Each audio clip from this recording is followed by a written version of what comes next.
Hey, good morning, hello, good afternoon, or good afternoon whenever you're seeing this. This is week 13 on the real-time reading of Dracula. I'm here with Dacre Stoker in South Carolina. Dacre, how are you? Good morning. Hello, Enrique. No, I'm doing very well. It's hot and sticky here in South Carolina, but I'm telling you, the action in Purfleet, in the asylum, Dr. Seward, I'm sure it's a lot hotter and stickier with the action beginning to pick up as we begin to see much more, don't we, with Renfield. So yeah, it's getting exciting. A lot hotter because right now, this day, we are posting in Dracula's Place all Dr. Seward's analysis of this Renfield obsession with the spiders and the flies and the sparrows. So yeah, I would like to talk about that. How do you feel? Why did Bram came with that obsession and that kind of stuff? Can you tell us? Well, yeah, it's a question that is constantly being asked at conferences I go to, and people say, "Okay, Bram Stoker writes a vampire novel, Yeah. and it's gothic. It's early in the gothic process. Why does he put in this mentally insane person? What's the connection? Hmm. Why is it there?" And you've really got to look back at what is going on in the Victorian era at the turn of the century, the late 1800s, and how do people look at people who are insane? They don't understand, or in those days they didn't understand the workings of the brain Hmm. anywhere like we do today. Yeah. We look at this as a mental illness. We have treatments, we have medication, we have Hmm. processes, we have ways to help these people work into our society. Yeah. Back in those days, they were scared to death of these people. They were unpredictable. They didn't know how they got this way, and they tended to just push them away, put them in prisons, put them Hmm. in asylums Yeah. without proper really diagnosis. So it was fitting, when you think of what people understood, to Mhm. have a real live mortal, not supernatural like Dracula, but a mortal who creates as much horror in the story, Yeah. because normal people can't diagnose him and can't figure out what's going on. So Yeah. that's, I think, why Bram put him there. So translate that, and then I'll give you some more. So Renfield became like a very real manifestation of the horrors, not a Yes, supernatural one, but a very real one. yes, exactly, Okay. exactly. Bienvenidos, esta es la semana 13 de Drácula's Place, en la lectura de tiempo real de Drácula, de Bram Stoker. Estamos hablando con Dacre Stoker en South Carolina acerca de lo que está sucediendo el día de hoy precisamente en el relato. Sabemos que en la lectura de tiempo real se transpolan un poco los tiempos y el día de hoy estamos viendo todo el diario del doctor Seward y esta obsesión que ha tenido de volcarse con Renfield, este maníaco, ¿no? Que tiene este hábito de comer insectos. Nos cuenta Dacre que en ese entonces, cuando Bram escribió Drácula, la manifestación del horror más real que se tenía, bueno, pues eran los lunáticos, ¿no? Porque la gente no sabía de dónde venían estas enfermedades. Hoy lo tenemos muy claro, ¿no? Al día de hoy sabemos de lo que está sucediendo en el cerebro, pero en ese entonces daban mucho miedo a estas personas. Entonces la manera de lidiar con ello en la época victoriana era simplemente encerrarlos, ya fuera en prisiones o en sanatorios mentales. Entonces ahí es donde esta pregunta, que es muy recurrente, Dacre la responde porque es muy interesante cómo ver cómo Renfield es la manifestación del horror real. Si bien el conde Drácula es el horror de la novela, pero es algo sobrenatural, y Renfield se convierte en este horror que es completamente real. Ok. So we now know why he's in there, but how does he actually get described the way he is? What does the author, what does Bram Stoker really understand about people with mental illness? Uh-huh. And it's interesting because his mother, obviously a very strong female, one of the models for the modern woman in the book, she actually gave a lecture to the Society of Statistical Inquiry about how you judge somebody to be criminally insane. Yeah. So this must have been a topic that the Stokers, the husband, the wife, and even the children would have been aware of while they're growing up. If she was that serious about giving a lecture to this organization, it's obviously something that the family sort of talked about and were very aware of. And furthermore, I've really developed this interest in learning more about Bram's brother, Thornley Stoker, who was knighted. So he was Sir William Thornley Stoker, not just because he was a physical doctor, but he also worked in mental hospitals.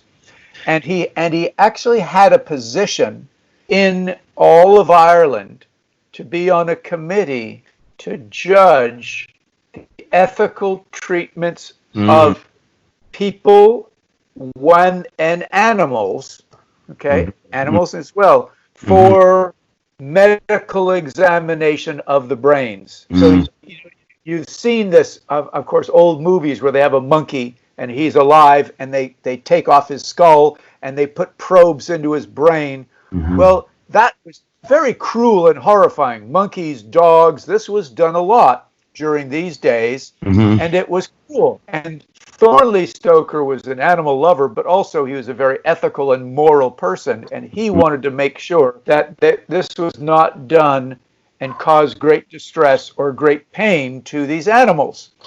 So he was on this board. So it really makes sense that, and we know from looking at the typescript that Thornley Stoker gave Bram lots of information about the medical side of Dracula, the blood transfusions, the work that they had to do, the brain trepitation of Renfield.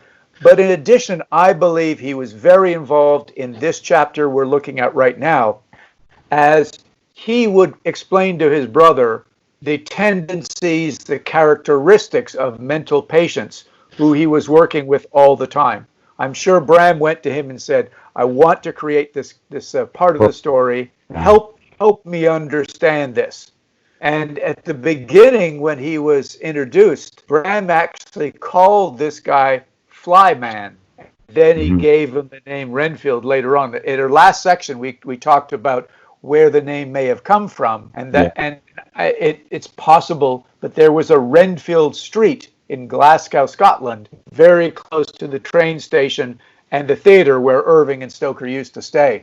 So I think his brother was very involved, and this helped Bram give a very accurate description, because if you go through all the commentary of what Seward enters into his diary about things that Seward does, it's very detailed, very detail-oriented. And that's what makes it such an incredibly realistic and believable part of the story. And that is why Renfield became so important, because it's not like a side character, because it's very well constructed. Exactly. He is believable. He's very connected, and at some times he's absolutely totally normal, and that gives everybody this false sense, oh, he's okay. And then he digresses into something very strange.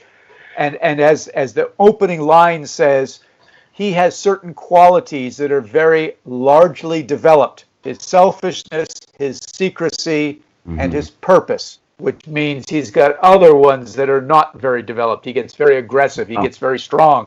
Obviously, this is the mysterious side of him that connects with Vlad Dracula. So his let's just call it the other side, the side people don't understand, that alien side, the dark side, is ripe for the connection, especially with ESP, with Dracula. Okay, let me translate this. Aquí hay una relación muy interesante entre el trabajo de la mamá de Bram Stoker, que recordemos que era una mujer muy avanzada a su tiempo. Ella es la representación de la mujer moderna que tanto se habla en el libro, ¿no? Entonces, aquí tenemos a esta mujer que dio una lectura, dio una charla acerca de cómo hacer unos perfiles psicológicos a través de las apariencias de las personas. Ya habíamos tocado ese punto. Pero también tenemos por el otro lado el trabajo de el hermano de Bram, Sir William Thornley, que fue hecho caballero, fue hecho Sir precisamente por su trabajo en la medicina, no tanto también, no solo en la parte de medicina física, sino también, ya sabíamos, en la parte mental. Entonces, él fue un personaje muy reconocido, sobre todo en Irlanda, porque él podía, precisamente, él estaba muy a cargo de la parte de juzgar un poco la sanidad de las personas. Entonces, precisamente todo viene relacionado con el trabajo de la madre, y por lo que sabe Dacre, hay una relación muy intrínseca entre el trabajo de Bram, que se acerca con su hermano y le dice, oye, ayúdame con esta parte. Entonces, Dacre ve un trabajo muy concienzudo del hermano en la construcción, por ejemplo, de un personaje como Renfield, ¿no? En el cual se le dio como un perfil psicológico, se le dio mucho detalle que viene de todo el trabajo concienzudo del hermano. Entonces, aquí tenemos la figura de Renfield, que se convierte, insisto, en esta ancla entre el horror, ¿no? Pero el horror real, y al mismo tiempo pues genera este vínculo de lo horrífico entre lo humano y lo sobrenatural del conde Drácula. Okay. There was a well-known scientist at the time called William B. Carpenter that did studying into the conscious brain versus the unconscious part of the brain. And what he was looking at is the actions of people that were done consciously, and then actions of people done unconsciously. And there, again, this is the 1800s. They didn't understand how the brain worked. I mean, nowadays we barely understand how the brain works, or we think we know. But in those days, the unconscious side really scared people. They had no idea what triggered a man to do things that weren't normal. Yeah. This is what we get with Renfield and his eating of the bugs leading up to the birds, and then going higher and higher up the chain. Flies, spiders, and things.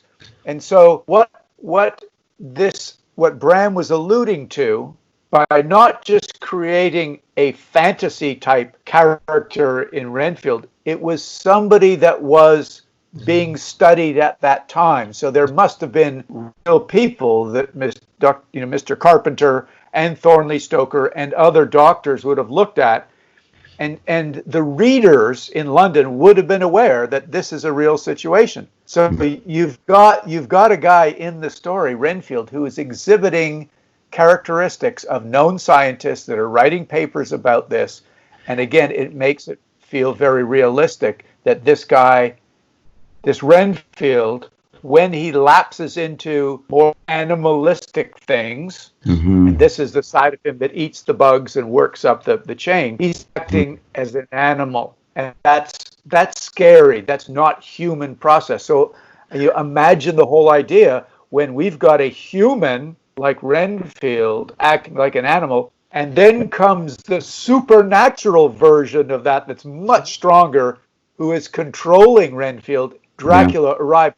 So it's kind of like we're getting the audience, the readers, just warmed up with this human animal with Renfield before the master shows up and he's the full-blown version of this animal. Yeah, Renfield is only a step into the horror. Yes, a first step, very human and natural first step. Hasn't gone into the supernatural yet. Okay. Aquí tenemos a este personaje Renfield que refleja mucho de lo que sucedía también en la mentalidad de la época, pero mentalidad científica. Hay un personaje, un autor, un científico que es William Carpenter, ¿no? Que elabora todas estas teorías donde daba muchísimo miedo, recordémonos, que esta pérdida de conciencia pues daba un terror horrible. Si ahorita más o menos creemos que conocemos el cerebro humano con lo que hemos investigado y los avances tecnológicos, bueno, pues en esa época que una persona dejara de tener conciencia pues daba muchísimo miedo. Entonces hay una relación importante también con los animales, ¿no? La parte animalista, esta parte de el berserker, ¿no? Alemán, cuando se vuelve alguien loco y pierde completamente la cabeza, y entonces, bueno, se convierte en algo completamente horrorífico. Y lo que estamos platicando ahorita es que, bueno, Renfield en realidad es esta parte que empieza a poner el terreno para lo que viene. En realidad, Renfield es un escalón hacia el horror que se va a venir construyendo. Entonces Renfield nos ayuda a poner las instancias y a poner el horror suficiente para predecir lo que viene. Okay. So Seward refers to Renfield as a homicidal maniac, is a peculiar kind. I shall have to invent a new classification for him and call him a zoophagus, life-eating. So this introduces, just as we just said, Enrique, this pre-Dracula mortal who is absorbing as many lives as he can because he's eating the fly, the spider, and moving up to the sparrow. In the same way, we're looking at Dracula as absorbing the lives of his victims by drinking their blood. So it may not be as interesting or mysterious as the supernatural being, but it's a human version because we can all pick up a fly if we want and eat it. We can pick a spider. If we want to, you kind of be looked at as being a little crazy, but you can do that. You certainly can't get away with drinking somebody's blood and not having the police come knocking at your door. But this is what I think why Bram had Renfield the way he was. It is a mortal that got the concept of consuming life and building life as he moves up the chain to bring in more lives, to accumulate more power, just as Dracula does when he arrives. And it's very interesting because Renfield is starting to learn. So he begins with the smallest things in the chain, and then he escalated with the spiders, and then he escalated with the sparrows, and actually one of the things the movie Bram Stoker's Dracula got right is this sense of dialogue when Dr. Seward offers the kitten to Renfield, and he goes by it because in this chains of reasoning he is escalating in the life business, no? Absolutely. And the general public can tolerate their maniac eating a fly, eating a spider, even a bird, but when it gets to a kitten, that's a little too close to home. That's too close to one of our pets, and that's where it's now that's really horrific. If you've got somebody who is prepared to, as you just said, work his way up the chain to be this life eater, but do it to such something so cute and cuddly as a pet, as a kitten.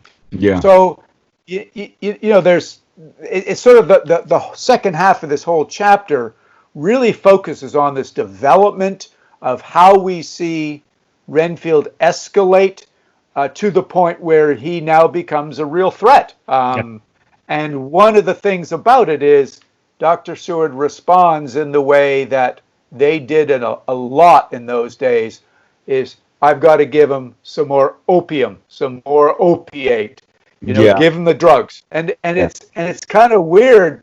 Nowadays, we're learning an awful lot about prescribing too much opioid painkillers to people. It gets terribly addictive, and then people do terrible things. Back in those days, as long as it took the problem away, it was okay. And obviously, you and I, we don't know exactly what happened back in those days. There must have been an awful lot of addiction. Definitely. There was no chance to rehabilitate, really, Yeah. These people with mental illnesses, they were locked away, pushed away. And I will finish my comment with this. And I think I said it last time, but I found it recently. Bram Stoker really made a point of going into prisons to talk to the prisoners. He was interested in finding out what people with mental illness who are locked in jails, how are they behaving? How are they speaking? So this is the result of it. Bram did his homework. He's got his brother who gave him information. His mother set the tone early. We've got real life situations in London with people being locked up for mental illness, and Bram is learning about it so that he can accurately describe it in his story. And that's so typical Bram, is getting things done right and making them feel realistic, because the more realistic they are, the more real scary they are. That's the thing. Ok, aquí estamos hablando de todo el personaje de Renfield y todo lo que está sucediendo en su cabeza. Vemos a este personaje que establece su locura a partir de ir comiendo vidas, y él va escalando, va aprendiendo para ser un comevidas como el conde Drácula. Entonces empieza de lo mínimo, de lo ínfimo, como son moscas, ¿no? Que después pasa arañas y después pasa a pájaros. Y aquí Dacre hace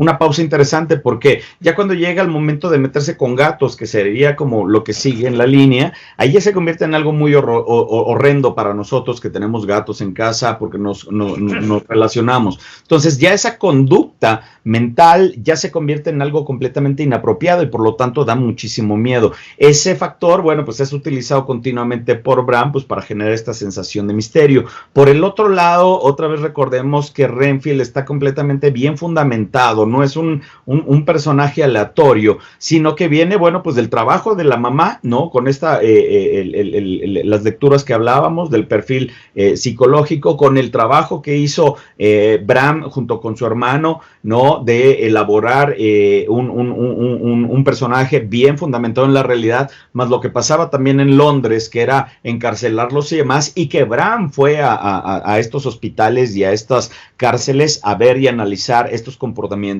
Entonces, bueno, si algo define a la novela de Bram, es que está perfectamente bien documentada en la realidad, porque como dice Dacre, entre más real, pues más horrorífico. Entre más se sienta real, pues más horrendo va a ser la cosa. Entonces, por eso es que existe esto.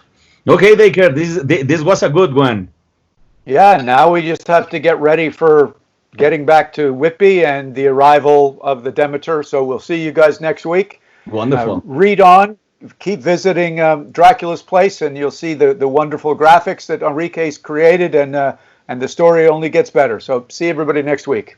See you soon. Thank you so much. Cerramos esta charla. Bueno, pues continúa el relato, se viene de locura. Hasta aquí le paramos con Renfield, pero la semana que entra llega el barco de Demeter. Entonces esto se pone de locura. Visiten Dracula's Place y nos vemos la siguiente semana. Muchas gracias. Okay. Bye-bye.